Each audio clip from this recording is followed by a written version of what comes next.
Miris, warga sakit di Tandu tempuh 21 km ke RS, meninggal di perjalanan. Dua kasus pasien meninggal saat di Tandu dalam perjalanan menuju rumah sakit dan puskesmas terjadi di dua wilayah berbeda dalam satu pekan terakhir. Kasus pertama terjadi di Nagari Pematang Panjang, Kecamatan Koto Balingga, Kabupaten Pasaman Barat, Sumatera Barat. Latifah Hanum meninggal dunia saat perjalanan menuju rumah sakit, Senin, tanggal 23 Desember tahun 2024. Saat dibawa dengan cara ditandu menuju Rumah Sakit Umum M. Jamil, Padang untuk menjalani pengobatan, Latifah menghembuskan napas terakhirnya di perjalanan.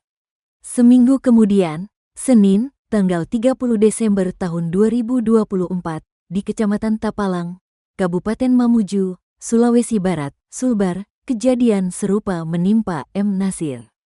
M. Nasir meninggal dunia saat ditandu sejauh 21 km menuju Puskesmas Tapalang.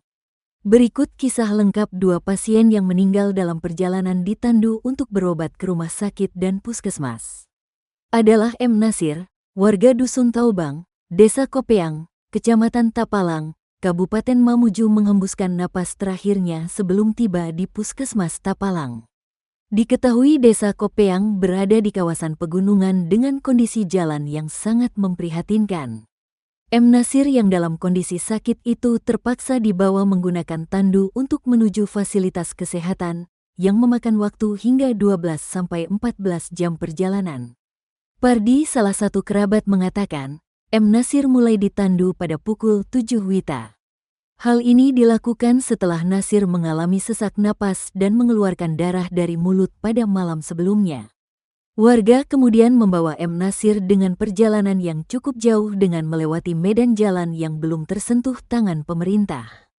Saat sudah mendekati Jalan Cor, M. Nasir dinyatakan meninggal dunia. Saat hampir mencapai Jalan Cor yang bisa dilalui kendaraan roda 4, tepatnya sekitar pukul 15 WITA, Nasir sudah tidak tertolong, ujar Pardi saat dihubungi.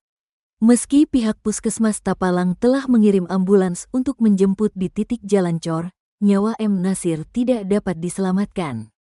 Setelah dinyatakan meninggal, warga kembali membawa jenazah M. Pardi ke kampung halaman untuk dimakamkan pada pukul 16 WITA. Pardi menyampaikan harapan besar kepada pemerintah untuk segera memperbaiki infrastruktur jalan yang menjadi kendala utama bagi warga Desa Kopeang dan Desa Bela. Kami hanya meminta perhatian pemerintah untuk memperbaiki jalan ini.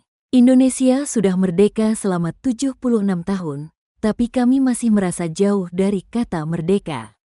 Saat ada yang sakit, harus ditandu sejauh puluhan kilometer untuk mendapatkan perawatan, ungkapnya.